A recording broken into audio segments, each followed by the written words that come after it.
My dear brothers and sisters, have you ever felt that you were not good enough for God?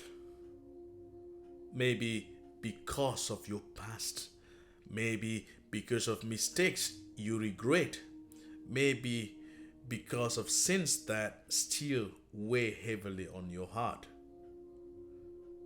Perhaps you have looked at other people and thought, God could use them.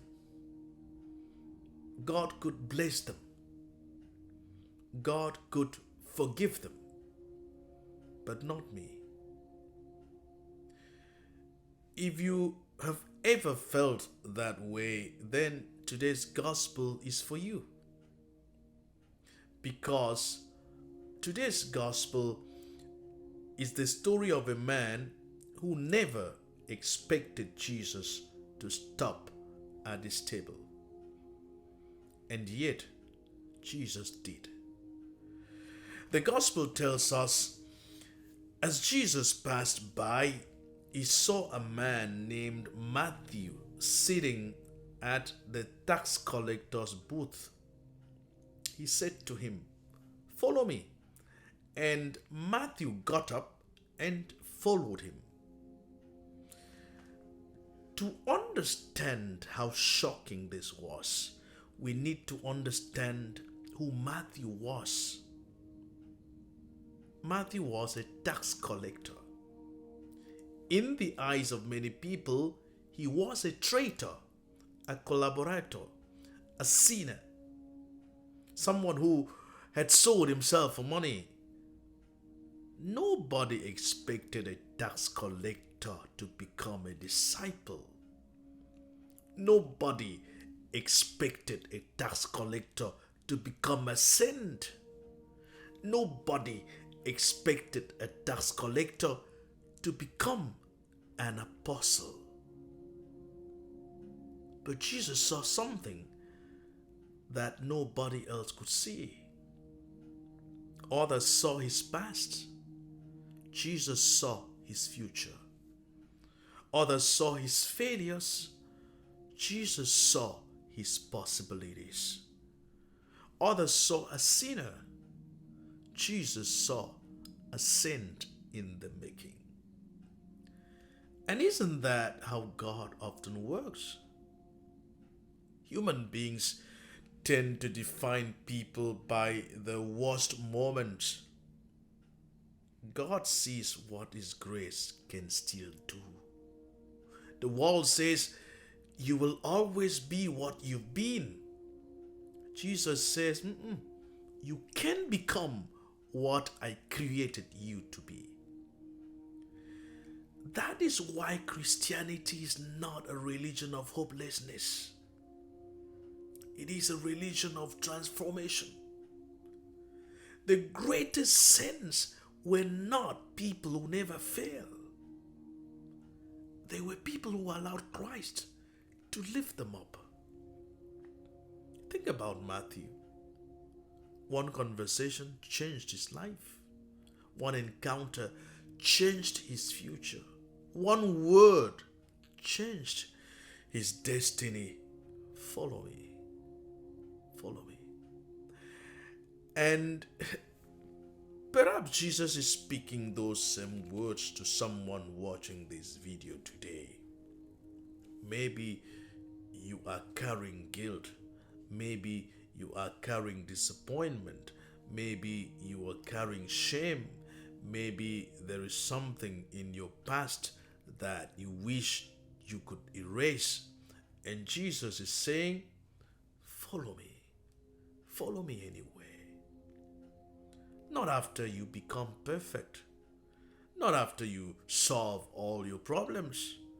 Not after you fix everything. Now, today, as you are.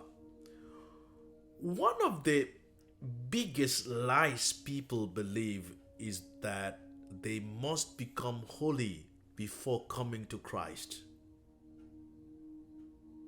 The truth is the opposite. We come to Christ so that he can make us holy.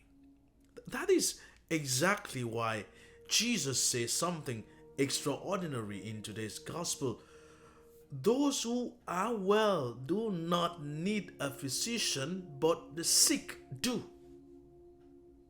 Notice what Jesus does not say. He does not deny that people are sinners.